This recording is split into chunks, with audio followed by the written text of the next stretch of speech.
Howdy, folks.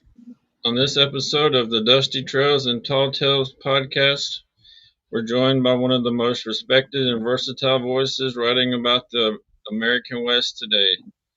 Poet, novelist, historian, journalist, and lifelong cowboy Rod Miller is here with us. Welcome to the show, Rod. Thank you, Matthew. It's a pleasure to be with you. Why don't you tell us a little bit about your background and what started your love for the Old West? Well, gosh, I grew up in the West, so I've always been here, and it's always been a part of my life. And the Old West, of course, is a part of that. When you're out here in the West, you can't really get away from the Old West, in a sense. I grew up in a small town in Utah, a town called Goshen. I live now in the Salt Lake City area, which is about only about 60 miles from where I grew up, but it's a whole different world. I mean, the town I grew up in was maybe 400 people, might have got up to 500 a time or two, but not with any regularity. And we raised horses and cattle. My dad was a working cowboy for most of his adult life. We were always, training horses. A few, not a lot. We weren't big horse trainers, but we always had a few horses in to break and train. Uh, and in a small town like that, you help out with your neighbors, branding and rounding up cattle and things of that sort. So I was never a really good cowboy. I spent most of my time being in the way.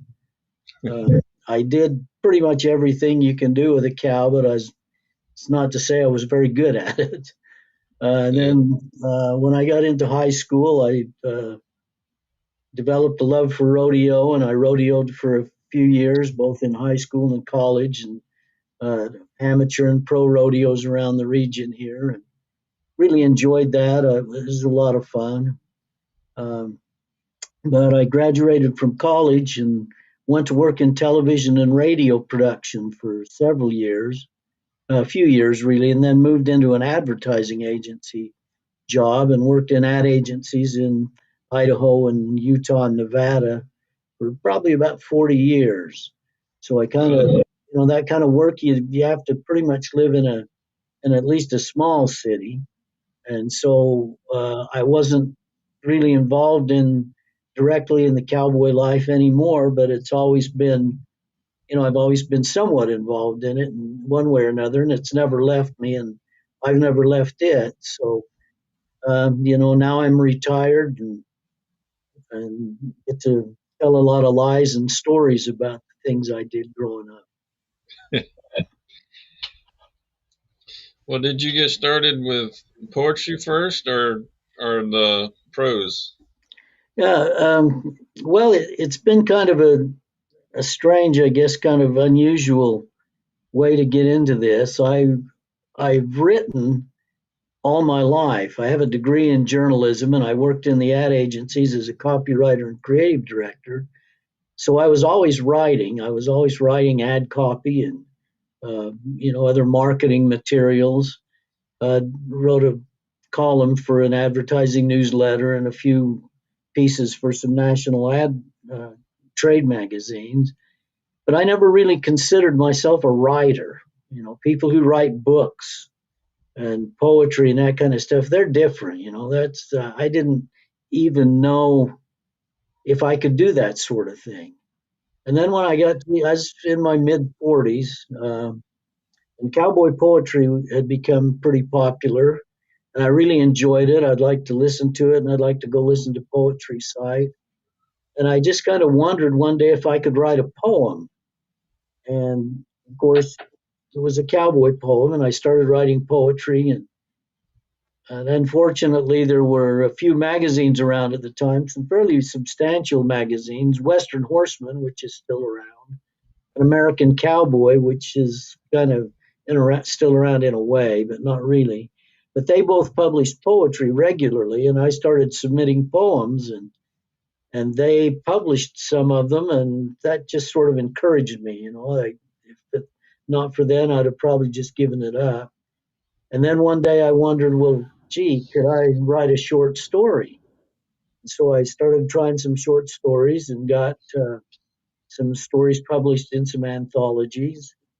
One of the editors at one of the magazines asked me if I wanted to write some stories for the magazine. So I started magazine writing, and that was a little more familiar to me because that's closer to what I had done. But the poetry and the fiction were just altogether different. And then I was asked to write a nonfiction book, and I said, sure, I can do that. And at the same time, I was working on a novel to see if I could do that. Again, it was just curiosity, wondering if I could write a book. And lo and behold, somebody published it. And I've just been doing it ever since. It's just something that I really like to do. I enjoy it. I sometimes at writers' conferences or things you read, people talk about how hard it is to write things, how they suffer through everything. And I think, boy, if it was like that for me, I wouldn't do it. I really enjoy it, all of it. The research, the writing, the rewriting, all of it is just to me, it's just a lot of fun. So you don't believe in writer's block? Uh, no, I don't. Working in advertising, we were always faced with deadlines. And if something needed to be written, you wrote it. There was no Yeah, two ways about it. And journalism is a lot the same. There are deadlines, you just write. So I've never really understood what that would be like to sit down and put a piece of paper in a typewriter or look at a screen on a computer and not know what to do with it. I mean, my gosh, you just write. yeah. Well, do you have different writing processes for when you're writing poetry as opposed to fiction or nonfiction? Uh, not really. I don't think poetry's a little bit different because I mean, every word and every sentence, everything is important.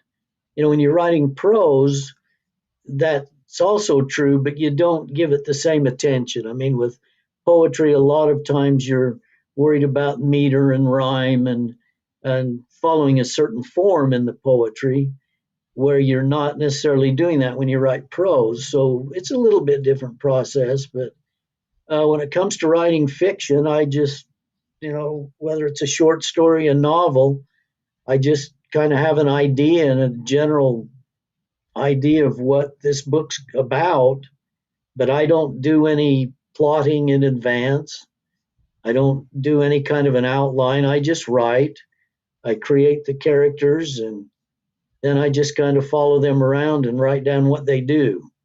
And Yeah, that's kind of what Faulkner said about writing. You just create some characters and you follow them around and write down what they say and do. yeah. That's kind of, if I have any kind of a process, it's, I guess, no process. Uh, you have a book of cowboy poetry, I believe. It's called Book Offs and Broken Barriers. Yeah. And how long has that been? When was that first published? Oh, that I mean, some of the poems in there, they go back, uh, to the late '90s when I first started writing poetry. So a lot of the poems in there have been published in periodicals in days gone by. But the collection itself uh, was published in July. And it's actually the third collection of poetry I've done. I've got two other collections of cowboy poetry, but this one is all focused on rodeo. These are Uh, all rodeo poems. I think there are 50 poems in the book, and they're all about rodeo. uh, well, would you care to read one for Yeah, us? I'd be happy to. Um, All right. this poem, it's been around for a while. I don't remember exactly when I wrote it. But there's a phrase that's been around in the cowboy world for years. It's kind of an encouragement to to do your best and to try, and I think most people who are listening to us will have heard this, and it's been in songs and all kinds of things. It's cowboy up, Yeah, and so people tell you when things are bad, you just cowboy up. And so that was kind of those words were the basis for this poem, and it's kind of about my uh, ability as a rodeo cowboy, I guess. There's some names in here. There's a couple of guys named one named Marlowe and one named Shadow. They were college roommates and rodeo buddies of mine. And there's another name that comes up in the poem, Blizzard, which was the nickname for a stock contractor, guy who provided the bucking stock for a lot of the rodeos we'd go to. So this poem, it's called What Goes Cowboy Up? Cowboy up, says Marlowe. Don't give this horse an inch. He'll swap ends and then suck back, he advises as he hooks my cinch. Cowboy up, says Shadow as he pulls my latigo. Kick the hair off this old bronc and you can win the go. Cowboy up, says Blizzard. You can ride Brownie to the bank. If you can ride him at all, he says as he waits to yank the flank. Cowboy up, I tell myself as I nod for Buster Brown. But he launches me in three, and it's cowboy up, and then it's cowboy down. So that's what goes cowboy up. Yeah, that's pretty good. I appreciate you sharing that with us. Yeah, this book was a lot of fun to do. Now a lot of the poems I've written over the years have been about rodeo because of my background there and my experience. But I think probably the best thing about this book in particular is on the cover. You can see there's a blurb there. And if you don't mind, I'll just read that. Sure. It says, Rod Miller is a very talented wordsmith who brings out the humor, danger, mystique, and drama of cow people and their sport. After reading many of his poems that depict his experiences as a rodeo cowboy, it's a damn good thing he's a hand with a pen. And those words came from Ty Murray, who every rodeo fan knows and has heard of. He's a 9 times world champion cowboy. So, Wow. won all around cowboy championships and all around cowboy and bull riding. And I mean, he was just a top hand. So having him give me that little endorsement for the book was just, I mean, that thrills me as much as anything to do with this book. Yeah, that's quite something. A lot more than I deserve, that's for sure. But he's right, my ability as a cowboy, rodeo cowboy, it's a good thing I can write because I've never made a living at that. Yeah. So you just sort of evolved naturally from poetry into fiction, or you still just go back and forth? More fiction now. I still write poems once in a while when an idea comes to me or something occurs. I will sit down and write a poem. But mostly fiction, short stories, but primarily novels. I used to write for a lot of magazines, but that's kind of went away. Some of the magazines have disappeared and faded away. So I'm not doing much of that anymore, a little bit from time to time, but mostly now it seems like I just like to write novels more than anything. Yeah. Well, tell us about uh, your latest, Where the Long Trail Ends. Yeah, that book just came out in September from publisher Speaking Volumes. It's a trail drive novel about the Chisholm Trail, and it was the title was inspired by. Uh, uh, Take me a minute to make this make sense, I guess. Back when I was in college studying journalism, I had a professor in one of my courses, and he and I didn't get along particularly well. Didn't really see eye to eye, but I managed to pass the class, and we went on our separate ways. And he left Utah State University, and he taught in some other places, and uh, he's been retired, of course, for years.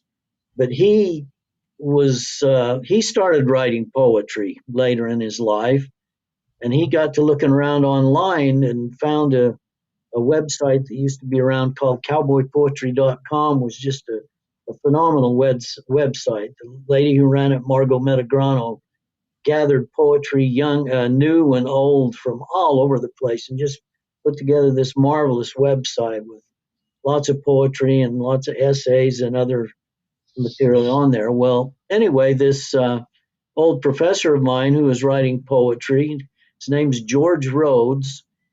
He found me on that website and somehow remembered me. I would have thought he'd have been darn happy to forget me, uh, after the class we had. But anyway, he got in touch and was writing some poetry, and he wrote a book of poems about the Chisholm Trail that he won some awards for it. But there was one poem in there. There was a line in it that really struck me. The line was, "Up the Chisholm to the Kansas Pans, I yearn to go where the long trail ends."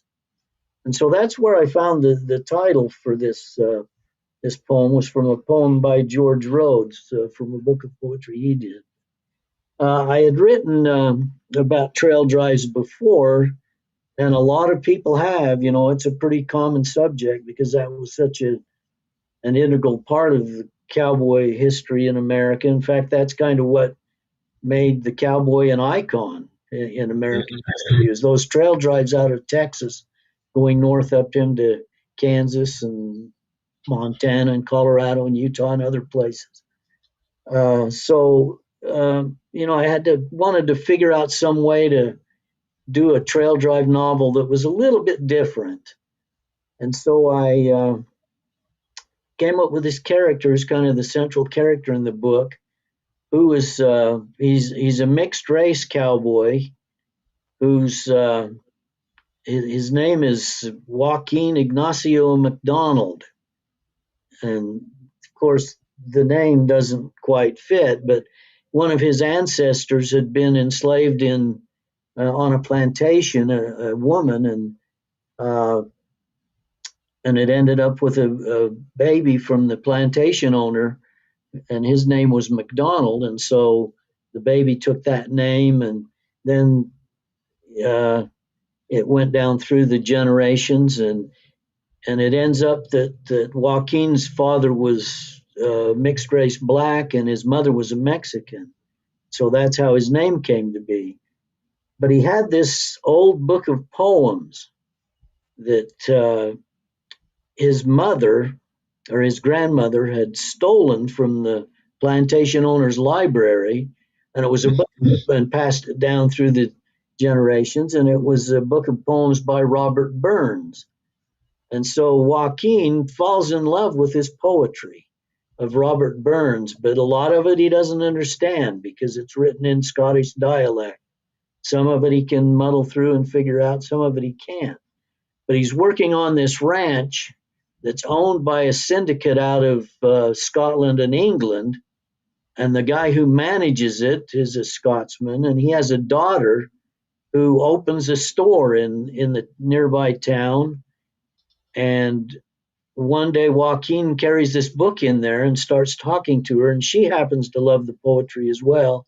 And they develop a friendship. Uh, and he learns a lot about the poetry from her and learns the dialect.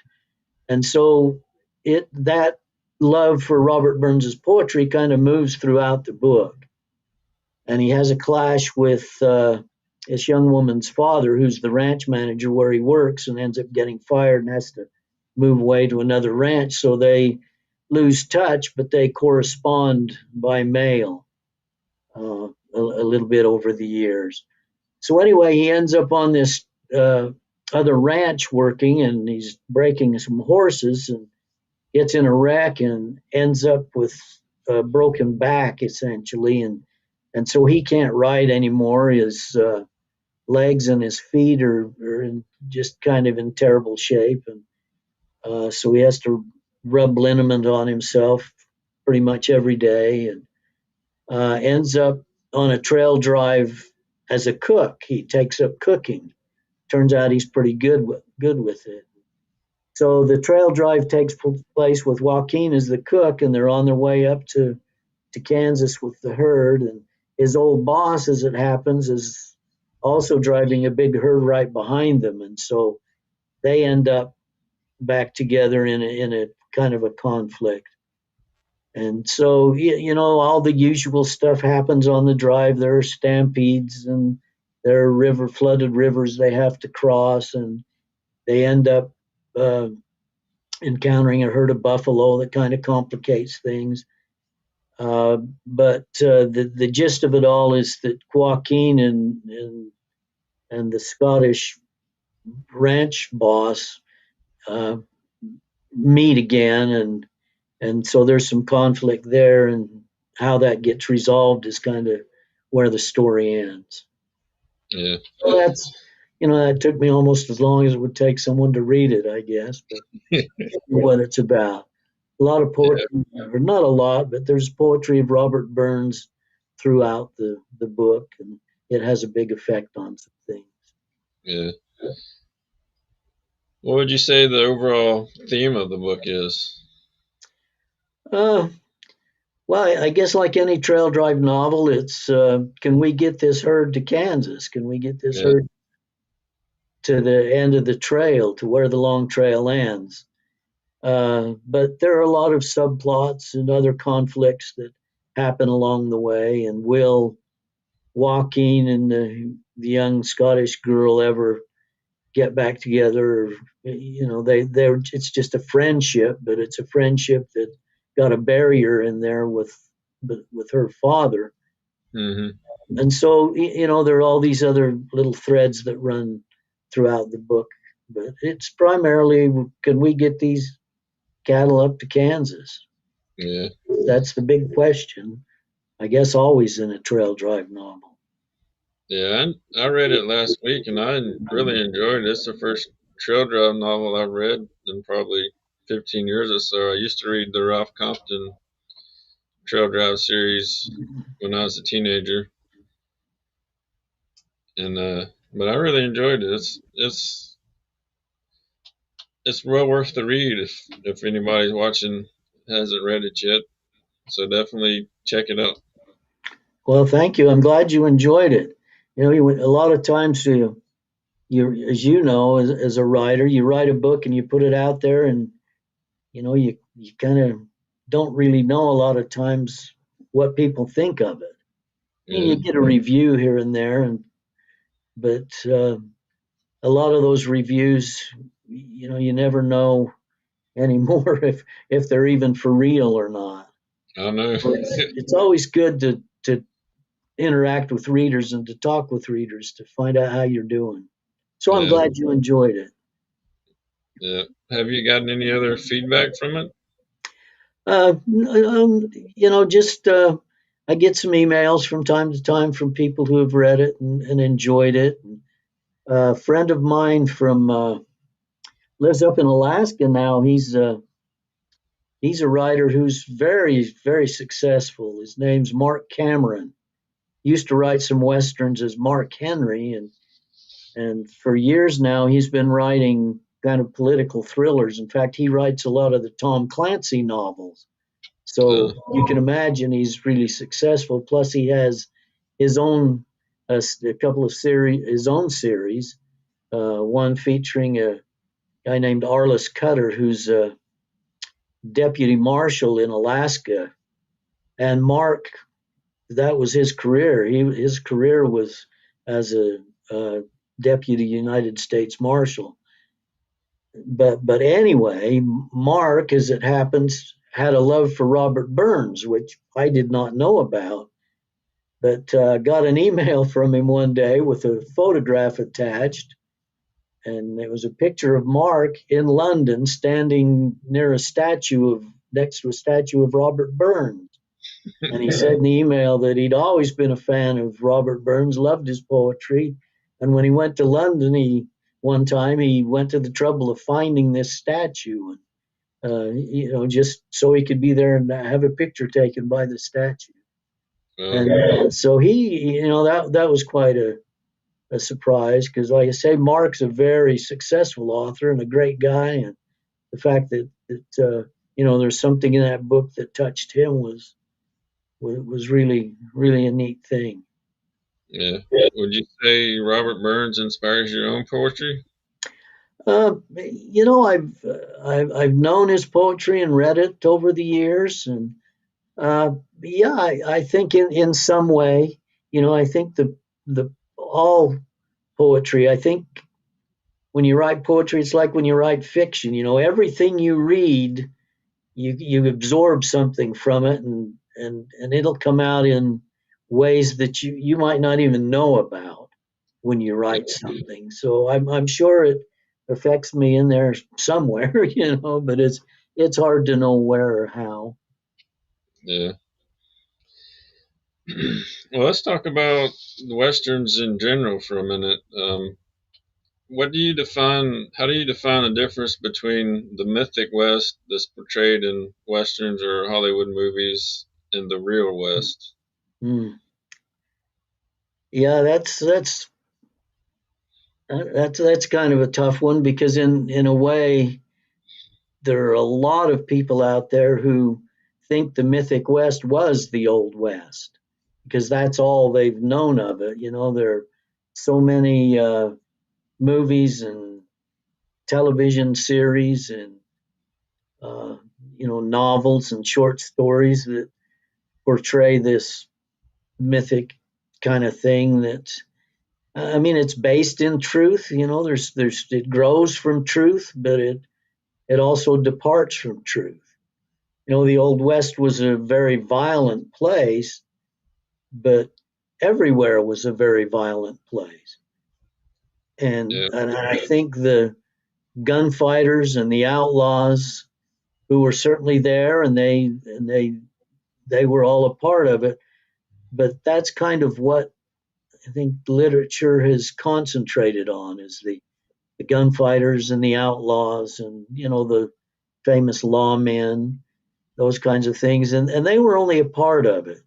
The ranchers were a part of it, the settlers, the pioneers, they were all a part of it. The cowboys certainly were a big part of it.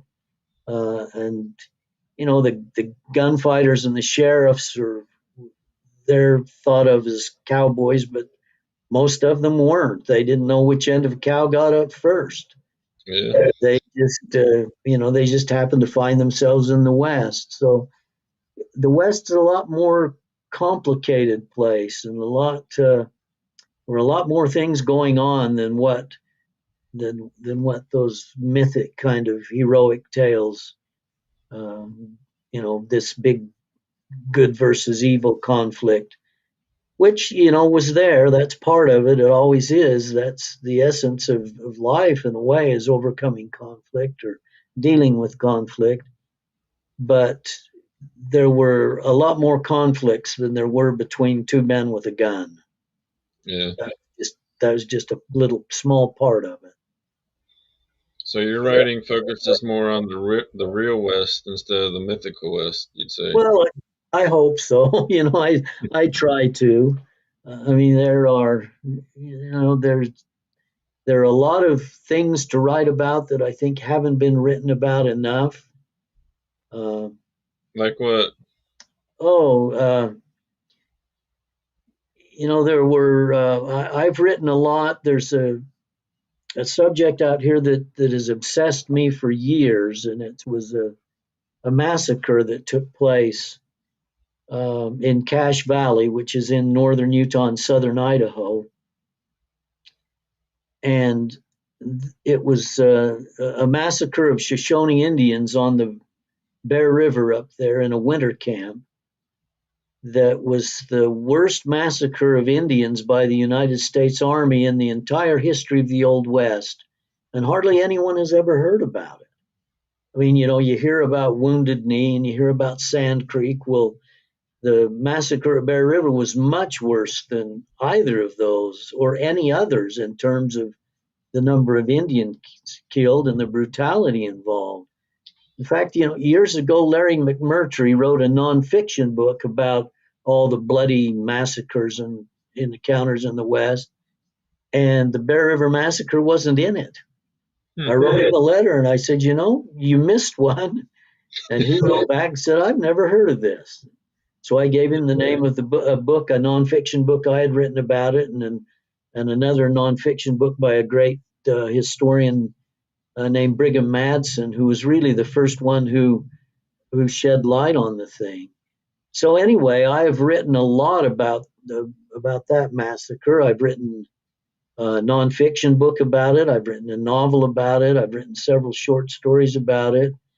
I've written poems about it, one of which became a song by a cowboy singer out here named Bren Hill, who turned one of my poems into a beautiful, really touching song. And so, there are things like that. The treatment of Indians is, you look at a lot of the old movies and the old novels.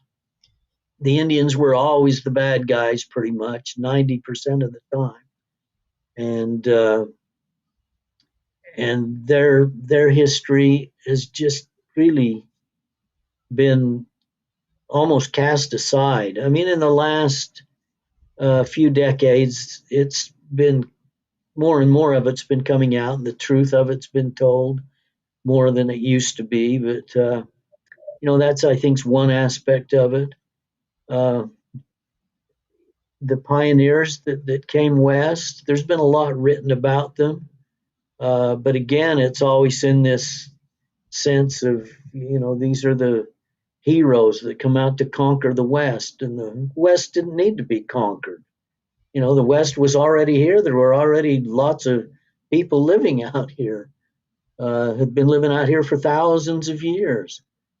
Um, and so the pioneer experience, I think, has been uh, oversimplified to the point that it's just bears no resemblance to reality.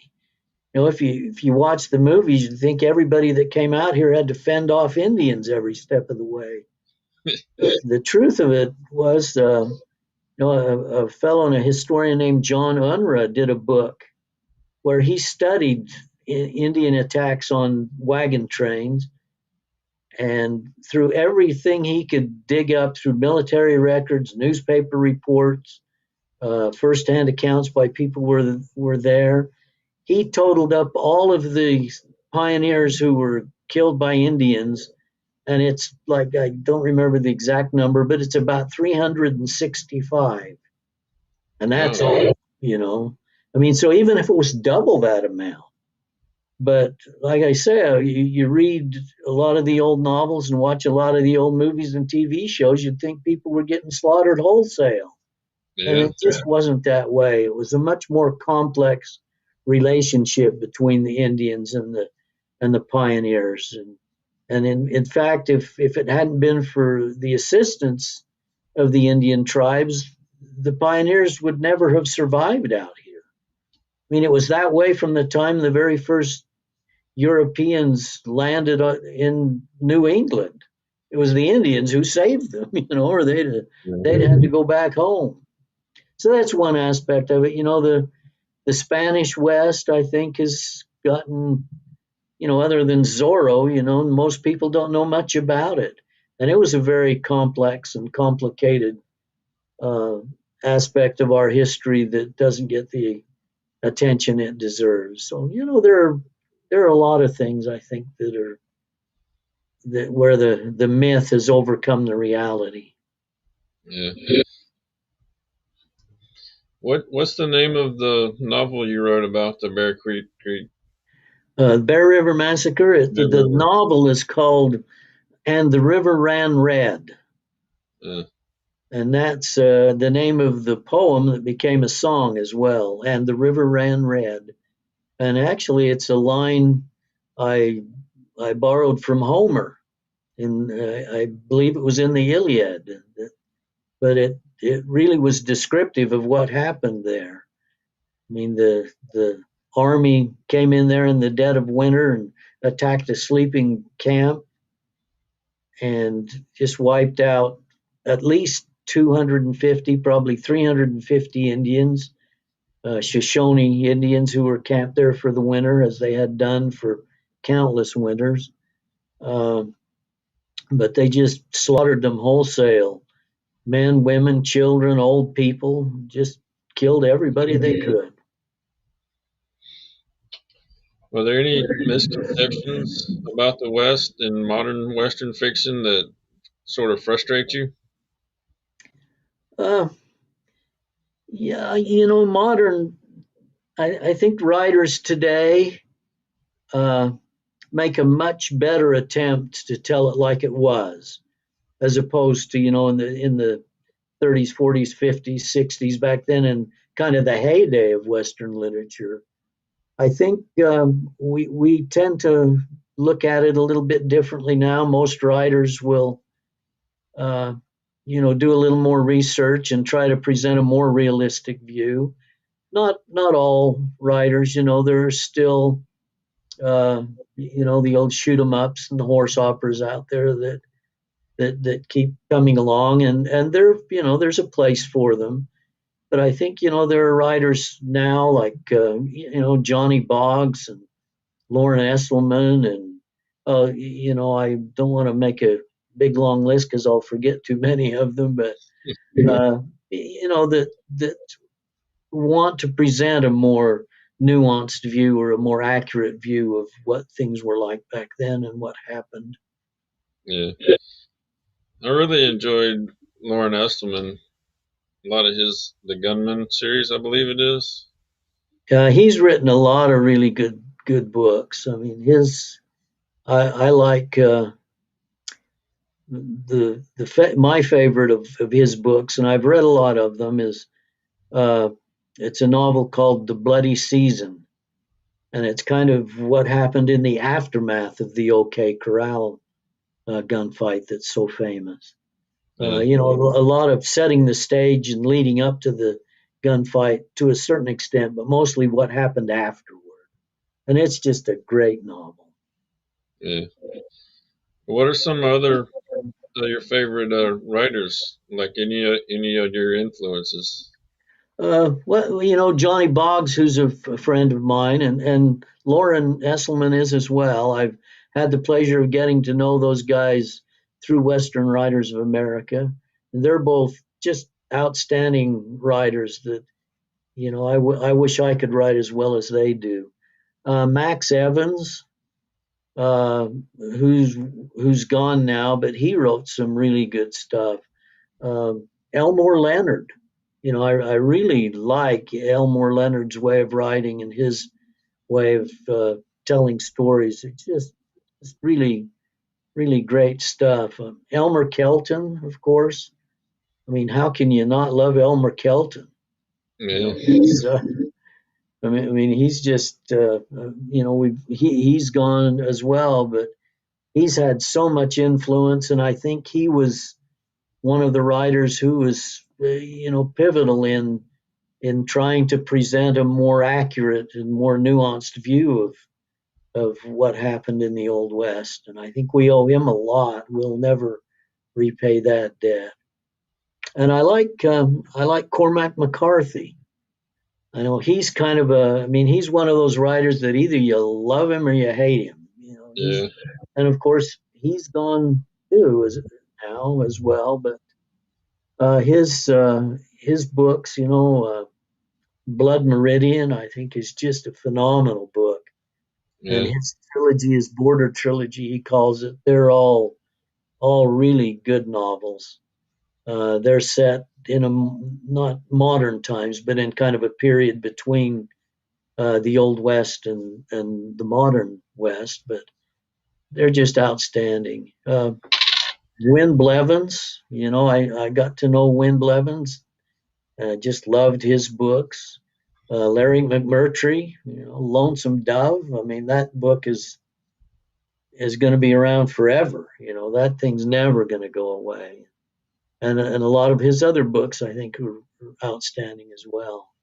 So there are a lot of writers out there that I admire, and like I say, I'm sure I've forgotten a lot of them, but I've got bookshelves and bookshelves and bookshelves full of West yeah, novels that I just have loved.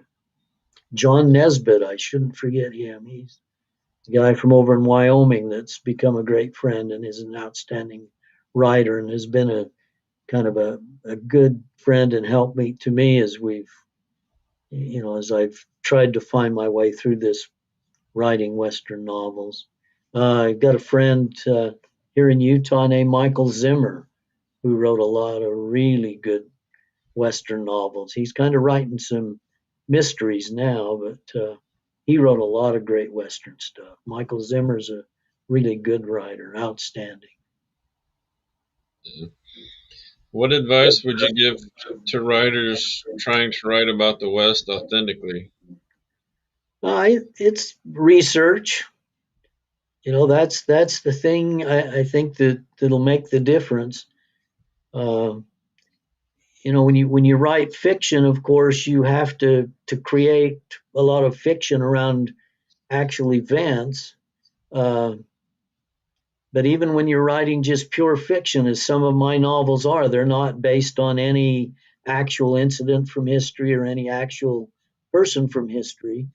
But still, the more you read about, in the history books about what happened and how it happened and how things developed, you will be able to write much more accurately about what happened, even in fiction, especially in fiction. I think it's important. And as I say, if you're writing historical novels that are based on an actual event or actual people, you have to understand and know what actually happened so that you don't misrepresent events or people. Uh, I think that's just a terrible thing to do if you make this character into something that he was not or would never have been. Uh, you kind of have to know what they were like and then tell the truth about what they were like as you tell your story. Yeah, So I try to be careful in doing that, not to stretch things too much from away yeah. from what happened. What mistakes do you commonly see new Western writers make? Oh, I see occasionally just a lack of understanding of geography.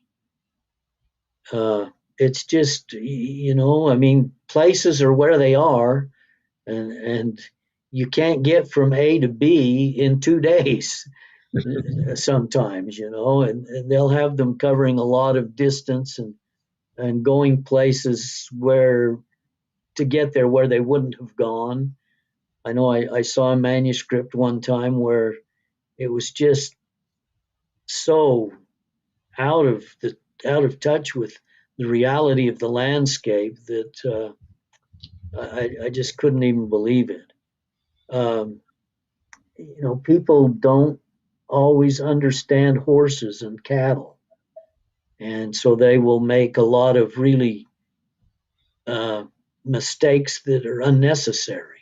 I mean, you can learn enough about cowboys and horsemanship and how to handle cattle. You can learn enough about that from reading that you don't need to make those mistakes. You can't just dive into it not knowing anything. I mean, and it can be little things like how to saddle a horse. I mean, there are just people will make mistakes that just can pull you right out of the story, and you think, oh, this writer doesn't know what he's talking about. And then Yeah, you'll have writers who are experts on things, like uh, you have to be really careful when you write about firearms because there are people out there who know everything about every gun that was ever used in the Old West. And so you have to be careful because they'll find you out. They'll catch you out if you don't. Uh, and all writers are going to make some mistakes.